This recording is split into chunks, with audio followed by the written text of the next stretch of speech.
এখানে কারো team, zero team, বড় টিম এই সমস্ত নিয়ে কোনো চিন্তা করার কোনো জায়গা নেই। এফিলিয়েটেড লিঙ্ক আপনাকে পাঠানোর জন্য দেওয়া হয়েছে। প্রত্যেকটা প্রোডাক্টের উপর থেকে আলাদা আলাদা এফিলিয়েটেড লিঙ্ক থাকবে। যদি আপনি সেটাকে দিয়ে সোশ্যাল মিডিয়া থেকে হোক, ডাইরেক্ট হোক, কারোর থেকে কোনো কাস্টমারকে আনতে পারেন। পেড কাস্টমার যখন সে এমনি আমরা লিঙ্ক দিয়ে কেউ ইউজার হলো, ইউজারকে কাস্টমারে পরিণত করতে হবে। সেটা যদি করতে পারেন তাহলে তার উপর থেকে, ডাইরেক্টের উপর থেকে যেরকম একটা কমিশন আমাদের জন্য বরাদ্দ থাকবে, অ্যাস মুপারে আমাদের যে পে প্ল্যান বলবে যে একটা পার্সেন্টেজ হয়তো আমাদের থাকবে, একটা রাফলি এর আগে একবার বলেছিলেন, সেটা 20%, 30% বা 40% মেবি হতে পারে, মেবি। তো সেই জায়গা থেকে সেই রকম পার্সেন্টেজ আমরা একটা কাস্টমারের উপর থেকে পাবো। এবার সেই কাস্টমার আপনি নাও আনতে পারেন, কোম্পানি প্রোভাইড করবে। এবার কোম্পানি প্রোভাইড করবে কাকে, কিভাবে, সেই জায়গাটা অবশ্যই অনেকেই আপনারা জানেন যে আমরা ফার্স্ট কাম ফার্স্ট সার্ভ, যারা যারা আগে এসেছি তাদের সেইভাবে টিমগুলোকে সাজাবে।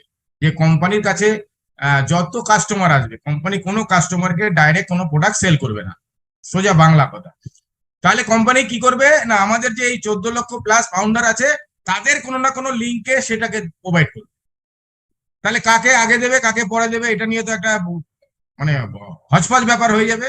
তো সেই জায়গা থেকে ওই এআই টেকনোলজি সেটাকে ট্র্যাক করবে যে কোন লোকটা সবার আগে এসছে, 2018 সালের প্রথম দিন থেকে কে এসছে, তারপরে কে, তারপরে কে, এইভাবে পরপর টাইম ডেট অনুযায়ী সাজাতে থাকবে। এবার এটা এআই টেকনোলজির মাধ্যমে এত ফাস্ট হবে যে ওই 14 লক্ষ লোকের যে জায়গাটা সেটা হয়তো কয়েক দিনও লাগবে না, তার আগেই পরপর ফিল আপ হয়ে যাবে এবং রিসাইকেলিং হবে। উপরের লোকের থেকে নিচের লোক, নিচের লোকের থেকে উপরের লোক, অত টেনশন নেই যে আগে এসছি বলেও আমি ইনকাম আমার লেট হবে, দেরি হবে, তা না।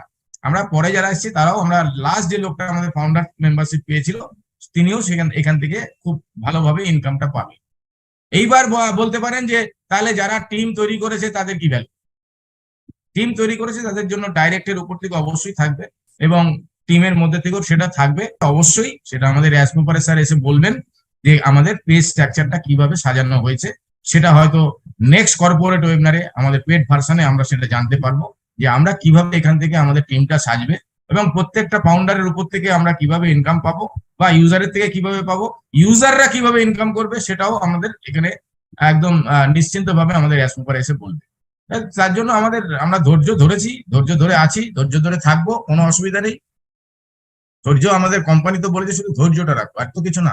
$97 চলে আসবে এবং $97 চলে আসলে সেটা দিয়ে আমাদের পেড প্রোডাক্টের যদি অ্যামাউন্টটা একটু বেশি থাকে তাহলে কিছু হয়তো পকেট থেকে বা ঘর থেকে দিতে হবে এবং তারপর থেকে আমাদের যেদিনকে থেকে আফটার 7 ডেজ, যেদিনকে আমরা প্রোডাক্ট প্যাকেজ বাই করলাম, আফটার 7 ডেজ আমাদের এখান থেকে ইনকামটা স্টার্ট হবে। এবং ইনকামটা স্টার্ট হওয়ার আগে একটা আমাদের দুশ্চিন্তা ছিল, আমরা কোশ্চেন করে ফেলেছি কি না, আমরা এখনো তো কেওয়াইসি আসেনি, এখনো তো ও ভেরিফাই আসেনি, ও কানেক্ট তো রেডি হয়নি। আমি আপনি কেউ জানি না যে রেডি হয়েছে কিনা, কিন্তু তার আগে একটা অপশন দিয়ে রেখেছে। আজকে master card, visa card, company provide করছে একটা ডেবিট কার্ড, যে ডেবিট কার্ড থেকে আপনার ব্যাংকে অ্যাকাউন্টও দরকার নেই, আপনি যে কোনো অ্যাকাউন্ট থেকে টাকা তুলতে পারেন বা ওইটা দিয়ে আপনি কিছু পারচেস করতে পারবেন, অনলাইন পারচেস করতে পারবেন। Not only India, not only Bangladesh, all over world এর জন্য। যেমন ধরুন যারা ক্রিপ্টোকারেন্সির উপরে কাজ করছে, অনেক কোনো কোম্পানি আছে যে ক্রিপ্টোকারেন্সির ওপর থেকেও কিন্তু ডেবিট কার্ড আছে, যে কোনো এটিএম থেকে তারা টাকা তুলতে পারে বা ওইখান থেকে তারা টাকা পাঠাতেও পারে অন্যান্য জায়গায়। কোনো একটা জিনিস, একটা গাড়ি, 4 হুইলার গাড়ি পারচেস করবে, মালিককে ওইটা দিয়ে আমরা পেমেন্ট করতে পারবো। তো এইরকম জায়গা থেকে আমাদের শুরুয়াত হচ্ছে, আমরা অনেক কিন্তু অ্যাডভান্স আছি। আপনাদের অনেকের মনে হয়তো কোশ্চেন আছে যে এতদিন হয়ে গেল কোম্পানি কি করছে। আরে কোম্পানি ব্যাক হ্যান্ডে প্রচুর কাজ হচ্ছে, এই কাজ এই মানে সহজ কাজ না, অনেক সহজ কাজ, অনেক ইজি করে দিয়েছে এআই টেকনোলজি। আজকে আমাদের ফিউচার ইন্টারনেট, ফিউচার টেকনোলজি তো অনেক কিছু আমাদের এই যে আজকে AI technology, artificial intelligence technology, এই আর্টিফিশিয়াল ইন্টেলিজেন্সের যে টেকনোলজি, সেই টেকনোলজিটা আমাদের শুরুয়াত হয়েছিল কবে জানেন? 1959 সালে জন ম্যাকার্থি এটাকে শুরুয়াত করেছিল, আবিষ্কার করেছিল। সেই সময় তিনি ভেবেছিলেন, 59 সালে এসছে, 56 সালের আগে থেকে এটা নিয়ে তিনি গবেষণা করছিলেন।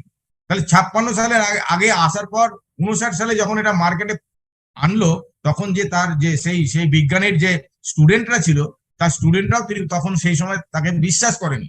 হ্যাঁ মশাই, এটা হয় নাকি? ড্রাইভার ছাড়া গাড়ি চলবে? এটা হয়? এই এত ভিড়ের রাস্তার মধ্যে গাড়ি ড্রাইভারই অ্যাক্সিডেন্ট করে ফেলে আর বলছেন ড্রাইভার ছাড়া গাড়ি চলবে? আজকে সেটা প্রমাণিত। কতদিন পর? আজকে 59 থেকে আজকে 2023, কত বছর হয়? আজকে এমন জায়গায় টেকনোলজিটা গেছে, অনেক অনেক জায়গা থেকে অনেক কিছুকে সরিয়ে দিয়েছে। আজকে দেখবেন আমরা পুরোনো জিনিস, অনেক জিনিস ইউজ করতাম, সেগুলো নেই মার্কেটে। যুগের সঙ্গে আমাদের তাল মিলিয়ে চলতে হবে। আপনি যদি যুগের সঙ্গে তাল মিলিয়ে চলতে না পারবেন, আপনি হারিয়ে যাবেন। নোকিয়া মোবাইল পৃথিবীর 1 নম্বর টপ মোবাইল ছিল, নেই আজকে মার্কেটে।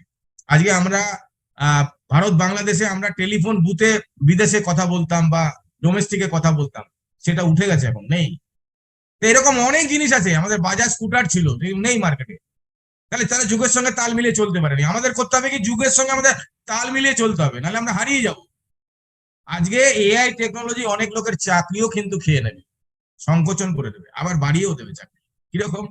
যেমন ধরুন, আজকে আমরা জোম্যাটো বা সুইগি থেকে আমরা খাবার আনাই, গরম গরম খাবার 8 ঘন্টার মধ্যে বাড়িতে পৌঁছে দিয়ে যায়। অনেক জায়গায় আছেন শহরে বা এখন গ্রামগঞ্জেও পাওয়া যায় সুইগি বা জোম্যাটো আমাদের ইন্ডিয়াতে। বাংলাদেশে কি কোম্পানি আছে আমি জানি না। যে আমি বললাম আমার বাড়িতে খাবার দিয়ে যাবে, আমার বাড়িতে গেস্ট এসছে, লোক রান্না করার লোক নেই, আমি ফোন করলাম, এই কত দাম, দামটা দেখে নিলাম, বলে দিলাম, ও আমাকে জানিয়ে দিল যে 8 ঘন্টার মধ্যে আপনার বাড়িতে পৌঁছে যাচ্ছে, এবং গরম গরম খাবার পৌঁছে দিয়ে গেল। অনলাইনে পেমেন্ট করা যায় বা ক্যাশ অন ডেলিভারি করা যায়। উনি আসলো, ওনাকে ক্যাশ টাকা দিলাম অথবা অনলাইন থেকে পেমেন্ট করলাম।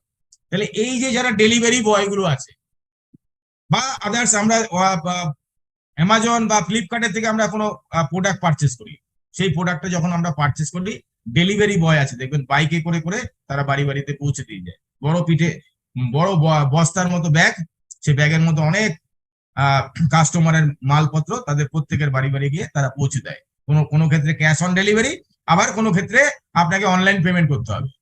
তাহলে এই লোকগুলোর চাকরি একটা সময় থাকবে না। ড্রোনের মাধ্যম দিয়ে আপনার বাড়িতে খাবার পৌঁছে দেবে, যেটা অলরেডি ড্রোনে দুবাইতে অলরেডি স্টার্ট হয়ে গেছে, যে আপনার ড্রোনের মাধ্যম থেকে এক জায়গা থেকে আরেক জায়গায় যাত্রী উড়িয়ে নিয়ে যাচ্ছে এবং কিছু কিছু ক্ষেত্রে খাবারও পৌঁছে দিচ্ছে। তাহলে সেই জায়গাটায় আজকে আমেরিকা বা দুবাই এই মুহূর্তে মিডল ইস্টের এমন একটা জায়গায় আছে যারা টেকনোলজিতে অনেক আগিয়ে, আমেরিকাকে ছাড়িয়ে গেছে, এরকম একটা পজিশনে আছে।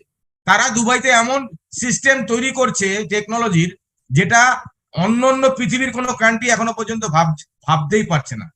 আজকে একটা সিটি তৈরি করেছে, একটা শহর তৈরি করেছে, টোটালটা এসি। ভাবা যায়, একটা শহর টোটালটা থাকবে এসি, তার মধ্যে কন্ট্রোলিং থাকবে টেম্পারেচার। কেননা দুবাইতে আপনারা জানেন 40-48 ডিগ্রি টেম্পারেচার হয়। দুবাইয়ের কোনো গাড়ি নেই এসি ছাড়া, দুবাইয়ের যে বাস স্ট্যান্ডে বাস স্টপেজ আছে এসি ছাড়া নেই, সমস্ত কিছু। যারা দুবাইতে থাকেন, অনেক লোক এখানে আছে, তারা জানেন। তাহলে সেই জায়গা থেকে আমরা কিন্তু অনেকটা পিছিয়ে যাব যদি আমরা টেকনোলজির সঙ্গে না অ্যাডাপ্ট করতে পারি। তো পৃথিবীটা পরিবর্তনশীল, আমরা পৃথিবীর মধ্যে আছি, আর পৃথিবীটা ঘুরছে, আর পৃথিবীটা ঘুরছে মানে আমরা পৃথিবীর মধ্যে আছি, আমরাও ঘুরছি। অতএব আমাদের সঙ্গে যুগের পরিবর্তন যখন যখন হবে, নিজেকেও পরিবর্তন করে নিতে হবে। আপনি যদি বলেন দূর মশাই আমি পরিবর্তন হব না, আমি আমার মতো থাকবো, তাহলে আপনি পিছিয়ে পড়বেন, আপনি সমাজ থেকে বেরিয়ে পড়বেন। আজকে আপনি জানেন একটা চায়ের দোকানে 5 টাকা 10 টাকার একটা চা খেতে গেলে অনলাইনে পেমেন্ট করা যায়। এটা আজ থেকে 10 বছর 12 বছর আগে আমরা কেউ ভাবতে পেরেছি? এটাই হচ্ছে পরিবর্তন যুগের। এই যুগের পরিবর্তন কন্টিনিউ চলতে থাকবে। আর তার সঙ্গে আমাদের যদি অ্যাটাচমেন্ট না করতে পারি, কমফোর্ট জোনে আমরা না যেতে পারি, তাহলে আমরা পিছিয়ে পড়ব। আজকে আমরা যারা দেখবেন একটা মোবাইল নিয়ে সারা পৃথিবী ঘুরে আসা যায়, টাকা পকেটে লাগে না, মানি ব্যাগটাই লাগে না, আমরা অনলাইনে সমস্ত জায়গা থেকে সবকিছু করে আসতে পারি। হোটেল বুকিং, খাওয়া দাওয়া, ঘোরা বেড়ানো, প্লেনের টিকিট, সমস্ত কিছু আমরা অনলাইনে করতে পারছি এই মুহূর্তে। কিন্তু এখনো পর্যন্ত অনেক লোক আছেন এর মধ্যে অ্যাভেলেবেল হয়নি, এর মধ্যে কমফোর্ট জোনে ঢুকতে পারেনি, কিন্তু তাদের ঢুকতে হবে, নাহলে পিছিয়ে যেতে হবে। আজকে দেখুন সবজিওয়ালারা যারা সবজি বিক্রি করে, তারাও কিন্তু ওই দেখবেন 2 কেজি আলু বা সবজি আপনি কিনলেন বা মাছ কিনলেন, দেখবেন পেটিএম এর একটা কিউআর কোড থাকে, স্ক্যান করুন আর পয়সা দিন। আর সবচেয়ে কাজে লেগেছে সেই সময়টা যখন আমাদের নোটবন্দি হয়েছিল, ক্যাশ কারোর কাছে নেই, সেই সময়টা কত লাগেছিল বাজার করতে গেলে, তখন তারা কিউআর কোডটা স্ক্যান করে পয়সাটা পেমেন্ট করতে হচ্ছিল। তাহলে এবার আমাদের যখন কোভিড প্যান্ডেমিক টাইম ছিল, সেই সময়টাও আমাদের এই জিনিসগুলো কাজে লেগেছে। অতএব সেই জায়গা থেকে আমাদের কিন্তু যুগের সঙ্গে তাল মিলিয়ে চলতে হবে।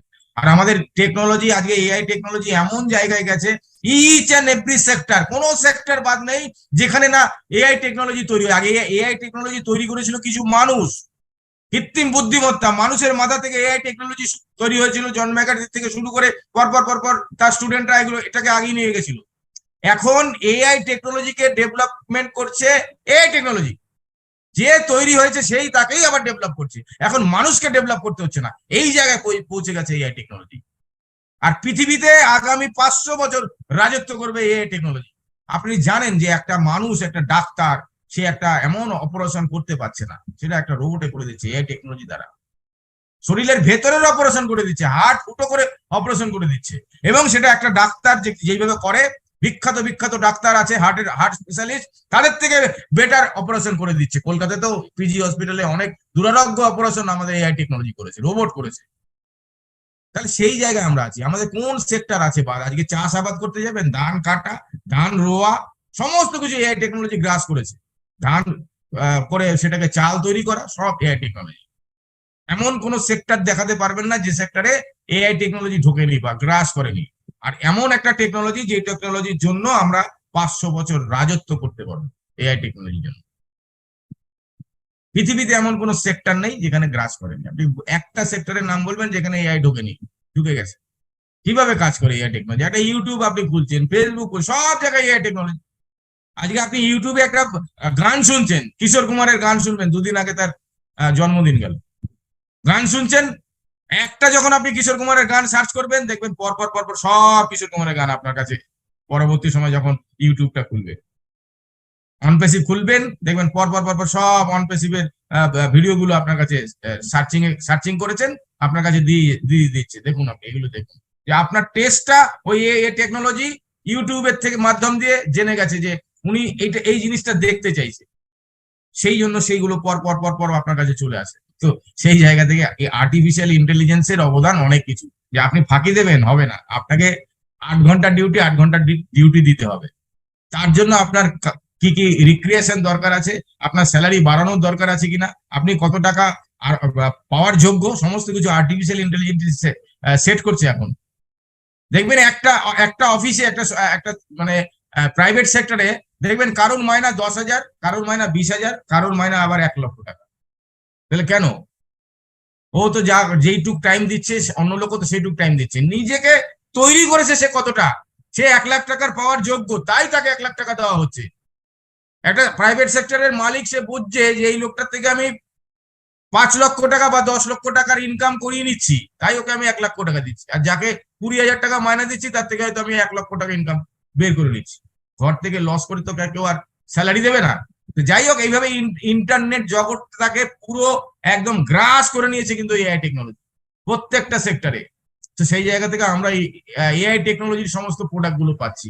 আর এত ফাস্ট কাজ করবে যে আপনি ইউ ক্যান ইমাজিন। আজকে যে দেখবেন দুবাইয়ের বডিগার্ড, রাজাদের বডিগার্ড গুলো রোবট, আর রোবটের মধ্যে এমন সমস্ত ক্যামেরা যে কোনো জায়গা থেকে তাকে যদি কোনো কেউ তাক করে, তাই উইদিন সেকেন্ডের মধ্যে একটা মানুষ বডিগার্ড হিসাবে যখন থাকে, তো মানুষের তো ঘুরতে ফিরতে টাইম নিতে টাইম লাগে, সেই টাইমটা লাগবে না, সঙ্গে সঙ্গে গুলি করে দেবে। ওর সারা সামনে পেছনে 200টা ক্যামেরা লাগানো আছে, যে মানে 5 কিলোমিটারের মধ্যে থেকে কে তাকে দেখছে সেটা কিন্তু ও ক্যাচ করে নেবে, যে কোনো শত্রু আছে বা তাকে মারতে আসছে। এইরকম আমরা কত জিনিস পাচ্ছি। আজকে মিসাইল গুলো যে তৈরি হচ্ছে, সেই মিসাইল গুলো এমন ভাবে মিসাইল তৈরি হচ্ছে যে অন্য দেশের র্যাডারে ধরা পড়বে না, আকাশ দিয়ে উঠবে। আমরা তো র্যাডারের মাধ্যমে জানতে পারি যে এক দেশ থেকে আরেক দেশে লঙ্ঘন করছে মিসাইল, যুদ্ধ যখন লাগে সমস্ত কিছু ট্র্যাক করে নিচ্ছে। আবার এমন মিসাইল তৈরি হয়েছে যে মিসাইলটার স্পিড তো বললামই না, কত চোখের পলক পড়ার আগে কত কিলোমিটার চলে যায়, এবং সেটা দেখতে পারবে না বা র্যাডার দিয়ে তাকে তাক করতে পারবে না। এরকম সিস্টেম কিন্তু আমাদের আর্টিফিশিয়াল ইন্টেলিজেন্সই করছে যে কোনো জায়গায়। তো সেই জায়গা থেকে বলবো যে আপনারা আমাদের এমন জায়গায় আমরা এই মুহূর্তে রয়েছি, যেখান থেকে আপনাদের টেনশন নেওয়ার বা চিন্তা করার কোনো জায়গা নেই। আমরা ধৈর্য ধরেছি, আমাদের প্রোডাক্ট গুলো তৈরি হচ্ছে, প্রোডাক্ট গুলো তৈরি হওয়ার জন্য সময় আমাদের দিতে হবে, এবং আমরা প্রায় 99.99% জায়গায় চলে গেছি। একটার পর একটা প্রোডাক্ট আসবে, প্রোডাক্ট গুলো আপনাকে আমাকে সেল করতে হবে না। যে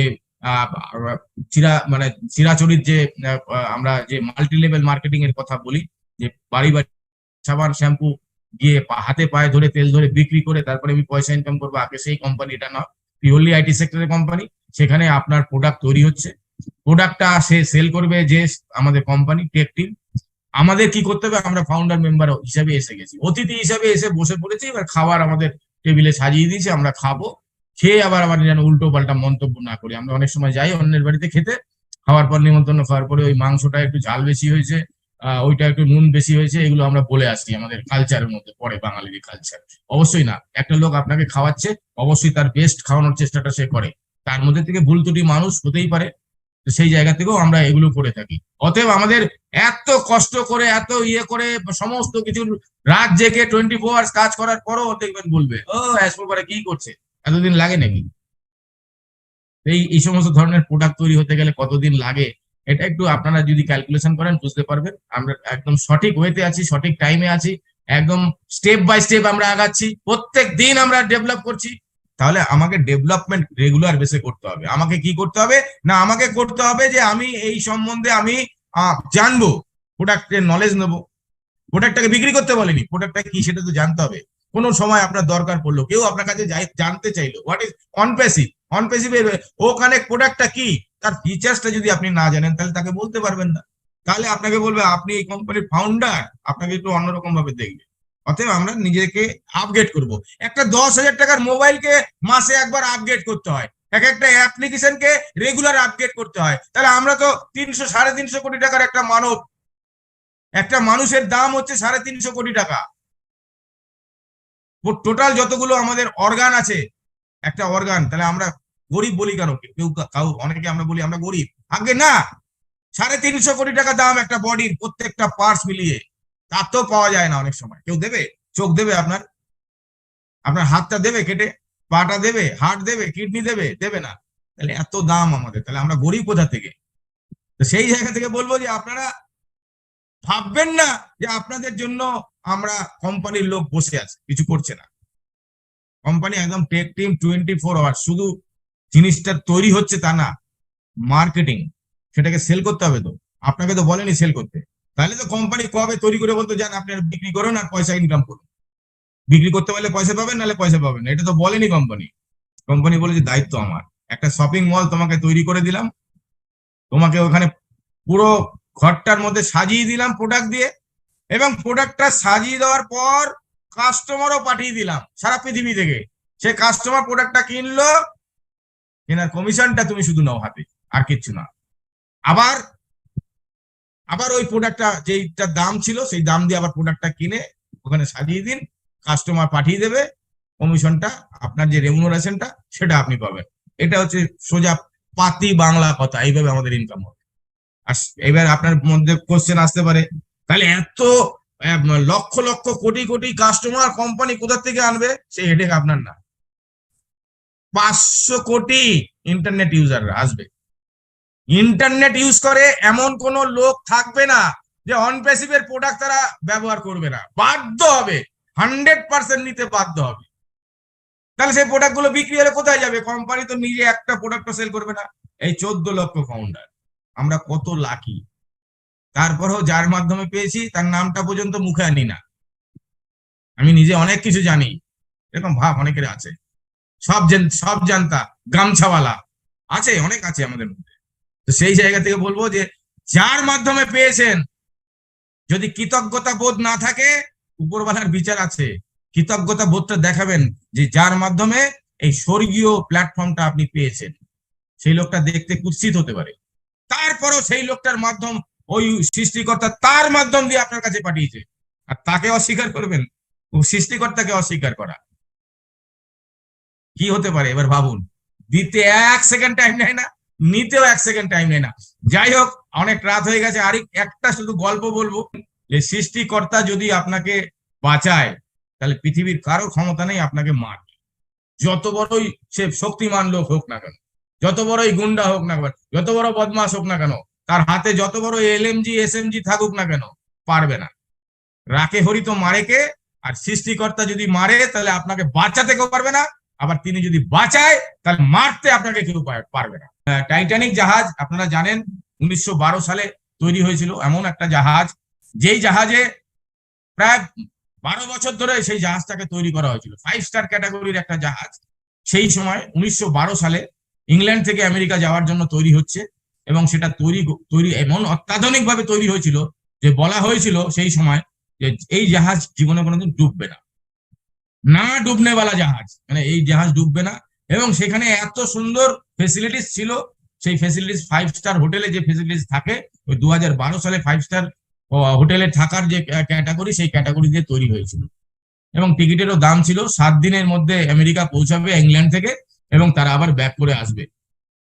1912 সালের 10ই এপ্রিল বুধবার ওটা যাবে বলে ঠিক হলো, এবং মার্কেটের টিকিট বিক্রি করা শুরু। তো ইংল্যান্ডের একটা ফার্মার, একটা চাষি, স্কট নামে তার নাম, তিনি কি করলেন, তার 5টা বাচ্চা আর তার হাজবেন্ড ওয়াইফ মিলে 7 জনের জন্য টিকিট করলেন যে একটা 5 স্টার হোটেলের মতো জাহাজে অনেক বড় লোকরা যায়, তা আমরাও একটু সেখানে আমরা ভ্রমণ করব। তো সেই জায়গা থেকে তার বাচ্চাগুলোকে নিয়ে তিনি যে পয়সা ইনকাম করেছিলেন সারা লাইফ ধরে, সেই সারা লাইফের যে পয়সাটা সেটা দিয়ে সেই টিকিট গুলো পারচেস করেছিল 7 জনের মধ্যে, 5টা বাচ্চা, ওনারা হাজবেন্ড ওয়াইফ দুজন। তো সারা জীবনের যে পুঁজি যা ইনকাম করেছিল সব দিয়েছিল যে আমার ফ্যামিলিকে এই যাত্রাটা আমি করাবো, তাতে পয়সা ইনকাম যা করেছিলাম সব চলে যাক, আবার আমার ক্ষেত আছে, চাষ করব, আবার আমার কাছে পয়সা আছে। তো যাই হোক, যাত্রার দিন ঠিক হলো। দিন ঠিক করার আগে তার বাড়ির যে পোষ্য একটা কুকুর ছিল, সেই কুকুরটা তার ছোট বাচ্চাটাকে কামড় দিয়ে দেয়, এবং কামড় দিয়ে দেওয়ার পর সেই বাচ্চাটার অবস্থা খুব খারাপ হয়ে যায়। এবং তার ওয়াইফ বলছে যে এই বাচ্চাটার এই অবস্থা, 2 দিন বাকি আমাদের যাওয়ার, আমি কিন্তু যেতে পারবো না, বাচ্চার অবস্থাটা খুব খারাপ, ডাক্তার দেখিয়েছে, সে বাচ্চাটার অবস্থা খুব খারাপ। তখন তিনি বললেন যে না, বাচ্চার এই অবস্থায়, বললো তুমি বাকি আরো যে 4 জন ছেলে আছে আর তুমি, তাদের নিয়ে তুমি ঘুরে আসো। তার ওয়াইফ তাকে বললো না। তারপর দেখলো যে বাচ্চাটার অবস্থা সত্যি আরো আস্তে আস্তে খারাপ হচ্ছে। তখন তারা, সেই ভদ্রলোক স্কট, তিনি ফার্মার ছিলেন, একজন চাষি, তিনি কি করলেন, যাত্রাটা ক্যান্সেল করলেন, ঠিক আছে আমরা যাবো না। এবং এমনই অবস্থা যে ওটা যে নন রিফান্ডেবল পেমেন্ট ছিল, যে টিকিটটা কেটেছে, টিকিটের পয়সাটা রিফান্ড পাবে না, মানে জলে চলে গেল। এবং তাদের আরো বাকি যে 4 জন বাচ্চা আছে তাদেরকে নিয়ে যেদিন ইংল্যান্ড থেকে, সেই ইয়াক শহর থেকে ইংল্যান্ডের আমেরিকার উদ্দেশ্যে রওনা হচ্ছিল সেই টাইটানিক জাহাজ, সেই জাহাজটাকে সি অফ করতে গেল, এবং তাদের বিদায় দিয়ে তখন বাড়ি ফিরলো। তখন দেখলো তার চোখ দিয়ে জল বেরিয়ে গেছে, যে আমি একটা সুন্দর স্বপ্ন দেখেছিলাম, সেই স্বপ্নটা আজকে বাস্তবায়িত হলো না। ভগবানের কাছে বা গডের কাছে বা আল্লাহর কাছে তিনি সেই সময় বললেন, প্রার্থনা করলেন যে আমি জীবনের সমস্ত ইনকাম আমার এই ফ্যামিলির বাচ্চা কাচ্চা ওয়াইফকে নিয়ে তাদের একটা সুন্দর একটা 7 দিনের একটা স্বপ্নের মতো একটা জায়গা উপহার দিতাম, সেটা পারলাম না। তখন সে মনের দুঃখে চোখের জল ফেলতে ফেলতে বাড়ি আসার ঠিক 3 দিন বাদে তার কাছে খবর এলো, ওই না ডুবনে বলা জাহাজ জীবনে কোনোদিন ডুববে না, বরফের পাহাড়, হিমশৈল বলা হয়, সমুদ্রের মধ্যে উপরে 10% দেখা যায়, নিচে 90%, হিমালয় পর্বতের মতো পর্বত হয়ে যায়। তার ধাক্কায় ওই টাইটানিক জাহাজ ভেঙে 2 টুকরো। যে কটা লোক সেখানে ছিল, হাজার হাজার লোক, সবার সলিল সমাধি। এখনো পর্যন্ত সেই টাইটানিক জাহাজ আটলান্টিক মহাসাগরে রয়েছে, সেখানে কিন্তু এখনো সেটা থেকে উঠাতে পারেনি, সলিল সমাধি হয়ে গেছে হাজার হাজার লোকের। তার আগে তার সেই কুকুরটা যখন, তার পোষ্য কুকুরটা তার বাচ্চাকে কামিয়েছিল, তাদের যাত্রা যখন বন্ধ হয়ে গেল, তখন সেই কুকুরটাকে প্রচন্ড মারধর করেছিল সেই লোকটা। কিন্তু যখন সেই গিয়ে শুনলো যে তার সেই টাইটানিক জাহাজটা ডুবে গেছে, একটা লোকও বাঁচেনি, তখন সে বাড়িতে এসে কুকুরটাকে জড়িয়ে ধরে এত আদর করলো। রাখে হরি তো মারেকে, সৃষ্টিকর্তা বাঁচিয়েছিল ওই কুকুরটার মাধ্যম দিয়ে। কামড়টা যদি না দিত, বাচ্চাটার শরীরটা যদি না খারাপ হতো, টোটাল ফ্যামিলি শুদ্ধ ওই জলের মধ্যে সলিল সমাধি। অতএব উপরওয়ালা যখন বাঁচাবে, তখন আপনাকে দেখবেন কোথা থেকে তার খেলা, কোথায় কি পিছিয়ে রেখেছে আপনার জন্য, আপনি কি হবেন, আপনাকে কোথায় নিয়ে যাবে। আবার আপনি যদি অহংকার করেন, আপনাকে আবার নিচে নিয়ে যাবে, আমি সব জানি, আমি সব করেছি, ওগুলো থাকবে না। অহংকারী লোককে ভগবান পছন্দ করে না, সহ্য কৃপা হয় না ভগবানের, আল্লাহর কৃপা হয় না যারা আত্ম অহংকার করে। যাবেন শ্মশানে, গিয়ে দেখবেন আত্ম অহংকারী করার কত হাজার হাজার কোটি টাকার মালিক, ওই এক মুঠো ছাই হচ্ছে শ্মশানে পুড়ে।